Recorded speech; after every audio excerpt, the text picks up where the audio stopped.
Mr. Benson passed away. Louisiana icon, great man for the state of Louisiana, city of New Orleans. Had an opportunity to work with Mr. Benson. He's a very good man to know. He brought so much to Louisiana. He's going to be sadly missed. Now, thoughts and prayers of LSU go out to his family and the New Orleans Saints. I know that in the NFL, just what a great man, and he brought so much to the state of Louisiana. Okay, we had a very, very physical practice today. It was our first time in pads. We were in full pads. There was no tackling. There was a lot of one-on-ones. There's a lot of form tackling, a lot of offense versus defense, team run. The team run period, the offense beat the defense. We went 16 plays. And the offense beat them. We did some red zone. We put in red zone work, something that we, last spring, we didn't put in the red zone until maybe next week. We wanted to speed it up and get a better red zone package on offense, and I know we're going to have one. We have a great plan. We have a guy like Jerry Sullivan, Steve Ensminger. We're doing a lot of research in red zone routes and red zone offense to improve on our red zone. And we had some good things on defense. Guys made some good plays. It was very physical. We were challenged. We worked on the kickoff team today on special teams. It's good to see Coach McMahon out there. He's doing a good job of running everything. And then we worked on our punt. Very physical, energetic practice, very competitive. Tomorrow's the day off. They have a full day off tomorrow. They're excited about that. Saturday morning, we're going to meet at 9.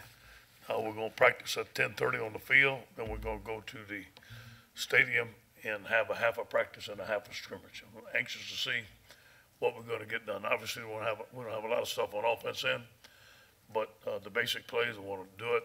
Guy that stood out to me was Clyde Edwards-Helaire today. Had a great day. Lenore Fournette had a good day running the football. Those guys did a lot of good things. Foster Morrow had a touchdown catch in the red zone. Jonathan Giles made a tremendous catch in the red zone. Racy McMack was really close. It was a questionable call, but we made a lot of plays in the red zone, and something I can see improvement already. Any questions? Seeing Jerry work with the receivers today, it looked like he was, detailing a lot with the footwork and route run. What's the biggest area of improvement you see for this wide receiver? Jerry has the ability to teach the fundamentals, like you see the footwork, the route work, and according to the coverage, the guy's press is off. He has an answer to everything. We run a lot of what we call cover 4, and his 4 beaters has been kicking our butt in practice, making us do some different things. Obviously, the NFL experience he has, there's not a coverage that he hasn't seen. There's not a route that he doesn't know about. And the biggest thing that Jerry does, he takes his time and learns what each guy can do and puts him in that position. If a guy runs a Charles right the best, they can run a Charles right. If a guy runs a skinny post, he can run a skinny post. So he specializes in what our guys can do. Tremendous asset. And how have you seen Braden Falco grow from the player he was when he got here to who he is now? Technique, development, into it. I mean, he's always been into it. But his ability, he can play a 4 technique, which is a different technique than a 3. He plays a 6 technique sometimes. His pass rush is tremendous. His leadership, and now is his time. It's hard to practice a year and not play. And although he did practice very well, now is his time. He's stepping up. He's in great condition. I think he's going to have a tremendous year.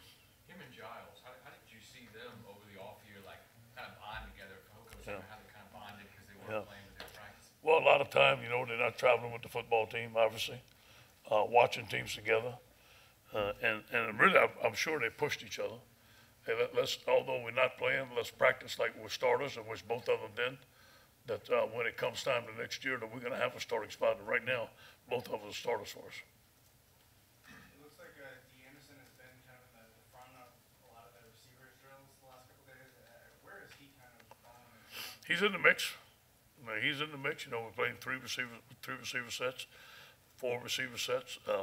He has a chance. He's an improvement. He's done some really good things. I know it's real early, Ed, but you just mentioned it, doing the 3 and 4 receivers. When you have the first string out there, who are your guys that you're really looking at first right now?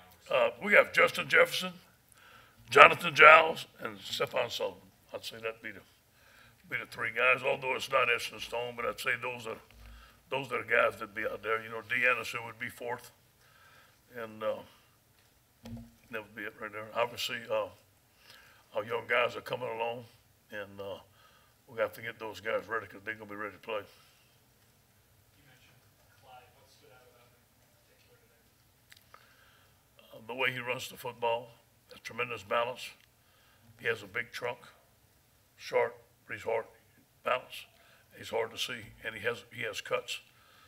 Similar to some guys that had cuts here before. I don't want to compare him to anybody, not put too much on him, but he made some tremendous plays again today.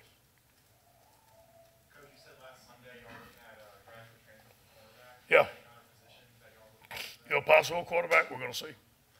We have a couple of names, we're gonna see what happens. We'll see what happens this spring. We're gonna discuss that after spring.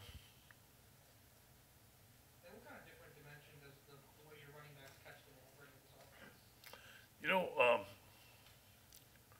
I do believe the reads that Steve's given them, everything's built on a route progression, everything's built on the coverage.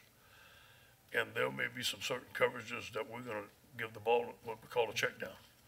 And a lot of NFL teams do it a lot, the Saints do it a lot. So we're working a lot on our checks downs, according to coverage. Coach Grant Delta missed on Tuesday. Yeah. Back out there, what's his status? Yeah, he might be a week or two.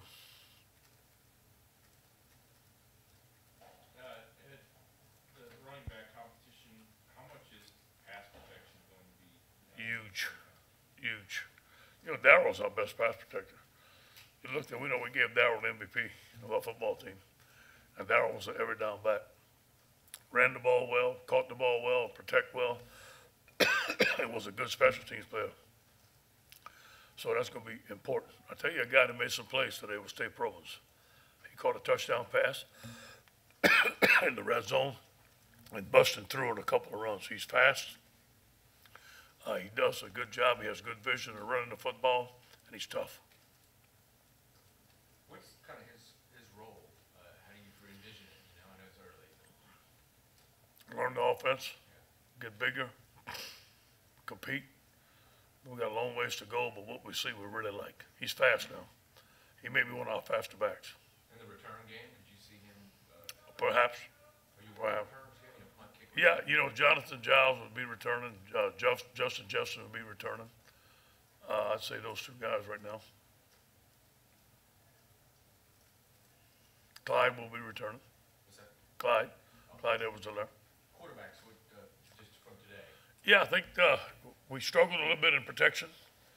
We had some blitzes that came free, so they wanted to rest a bunch. But again, I saw all of them flash. Miles made a nice play for a touchdown. Justin made a big run. Lowell threw a couple of nice passes, scrambled. All of them about even right now, in my opinion. Nobody has stood out one way or another. Coach, if Christian Fulton is deemed eligible, where do you see him fit in? Let's just wait and see on that. Is anybody standing out in that position group? Excuse me? Is anybody standing out in that position? Yeah, Greedy. Other than Brady? No. You know, there's some competition out there, and they're doing some good things. Guys are coming along, but we know where we want to be at that position right now. Andre Anthony, I think for the first time in a while, he was out there in full pads. Yeah. How is he looking and progressing? He's coming. I would say Andre's about 80% healthy right now. He's still hobbling on that leg a little bit. He had a screw taken out his foot, and still it's not 100%, but he's practicing. He's big and he's strong and better than ever, but he's still hobbling a little bit on that foot, about 80%. And he's with the Bees. Yes, he's a B. The F outside linebacker position, could you kind of give us a rundown of who's there and who's? Yeah, you know, we got Michael Divinity, we got Ray Thornton. Those are our two outs right now. Let's see, I think that's it. Yeah, those are them. Yep. Not moving anybody there. Are you good with that depth right there? Excuse me? You think you can move somebody else? Well, we had some young guys coming in, you know, we got Trevez and we got Jarrell Cherry. You guys seen them out there? We got a lot of outside linebackers coming in. We think we had a great recruiting class there, so. One thing about the F position, they don't stay on the field a lot. because we play nickel a bunch. You know, they're in the base, and we play nickel, the F position comes out, so that's why we don't put too many people there. Yeah, Dave had mentioned last year, he wished he could play nickel more, but he actually ended up playing the base more. But this year, you expect it to be, you expect. Well, it all depends what we got for corner, you know, those nickel corners, it's our third guy, so I know Dave's gonna do a good job, but we need to play both. And we're gonna play both, we're gonna be more multiple on defense, we already are. How's the position battle at center shaping up? Has anybody said? Yeah, Lloyd's doing good. Lloyd's doing a good job. And I'll tell you, the guy to watch is Damian Lewis. Damian continues to shine. Well, obviously, when Sadiq gets back, he is going to be a tackle. And to me, Damian Lewis, if he keeps on progressing, has to be on the field. He may be a guy that could switch to center. Obviously, Lloyd and Cole are doing a good job, but D. Lewis, I guess D. Lewis about 330. And bench 315 times 10. The other day, very strong. And so he may be a guy we're looking at. Where did he play today? He's guard. He's playing guard. Right, okay. He's playing guard. Ed, you get, this time of year, you have all the junior days and stuff here, I know, and I know you can't talk about specific prospects, but kids commit to you, and it seems like this day and age, after a couple months, they might Yeah. decommit and stuff. Yeah. How do you handle that kind of as a head coach? You know, this day and age, you know, it's what it is. And, you know, you try to make a calculated assessment of what you think the commitment is. I know some guys that are really strong. Some guys are here every day. That's a strong commitment. I do believe that some guys may make commitments and they may change their mind. Obviously, that's the way the game is right now. That's early recruiting. So you just got to stay with them. One more for Coach. Red zone, what are some of the things specifically that you guys are trying to tune up? Well, you know, your red zone package is different than regular offense to me. And we're researching a lot of people. How do you throw the ball, the routes, the formation you use, the personnel groupings that you use, what part of the field you're on. Are you in the red zone? Are you in the tight red?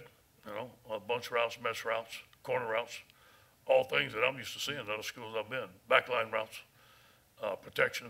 You know, all quarterbacks want to run in the red zone. Quarterback runs in the red zone. All things that give defense problems. Thank you, Coach. Thank you.